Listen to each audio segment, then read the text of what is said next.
Sunday's horrific shooting shook the nation to its core and cast a dark and solemn shadow on the normally lively Las Vegas Strip. But one of Sin City's top performers says the show must go on. Joining me now, Mr. Las Vegas himself, Wayne Newton. Welcome to the show, Wayne. Thank you, Kennedy. It's a great pleasure to be here. I know this has been an incredibly tough week for you, as Las Vegas is a place that you love so much. Where were you when you found out about the shootings? I was coming back from a show in Texas that I had done, and I had flown into Los Angeles on Sunday night and went to bed. My wife couldn't sleep, so she got up and turned on the television. And then with all the happenings that were going on, she awakened me, and we sat there and watched it the rest of the night, and then chartered a plane and came back to Vegas the first thing Monday morning. I mean, Wayne, it had to be utter terror for you. I can only imagine the number of people that you know, socialize with, and have performed with. Did you know anyone who was at the show? Yes, I did. In fact, one of my secretaries was at the show with her family, and a gentleman next to her got shot and succumbed to that bullet. I'm so So sorry. it was a, well, thank you very much. It was a horrendous thing. The community has come together. They're taking things to the hospital, to the families of the victims.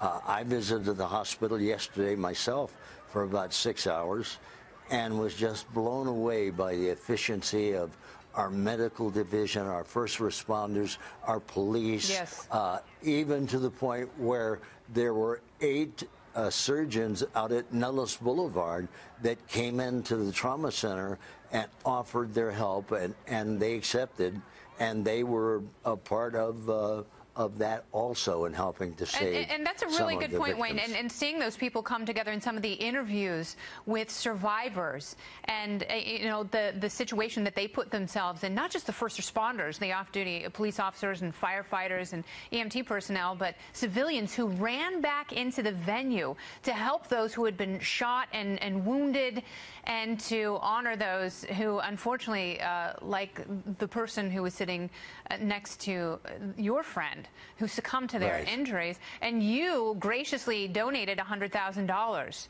to the cause.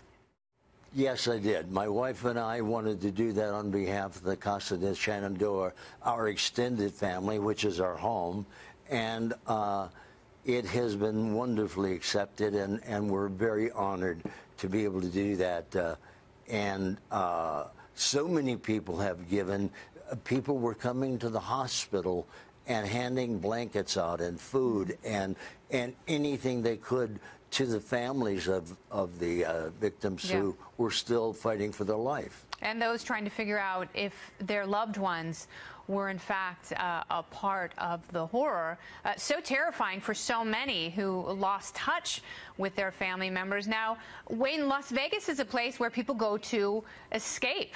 It's a place where people go to have bachelorette parties and conventions, and it's a place to go have the time of your life. It is the ultimate escapism. So how long before Las Vegas is back on its feet?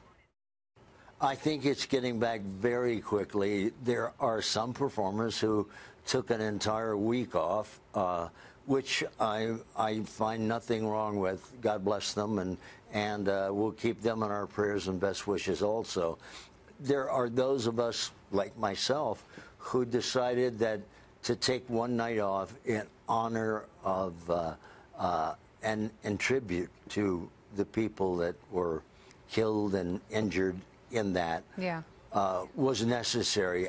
But then I felt also that we as performers, we as entertainers, if we've been given any God-given talent at all, it is to be used in positive ways. And the positive ways to do that is to try and bring a moment of civility, a couple hours of entertainment, smiles to their face, memories that are not of this last weekend, and get people back on the road to healing as soon as possible. That's absolutely right. And engage in something that should still bring us together.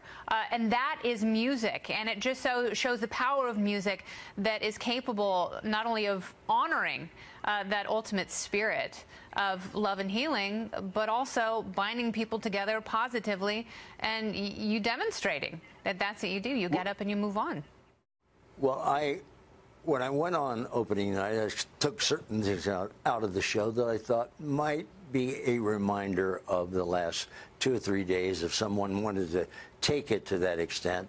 And I didn't even want to allow that to happen. So I changed the show around to where everything we were doing was simply for that audience and for them to have a good time and try and move away from the trauma for as long as they could, which I knew was the only way to heal and move forward. And that's how you do it. Mr. Las Vegas, Wayne Newton, thank you so much. Thank you very much. Or should I say, Dankeschön.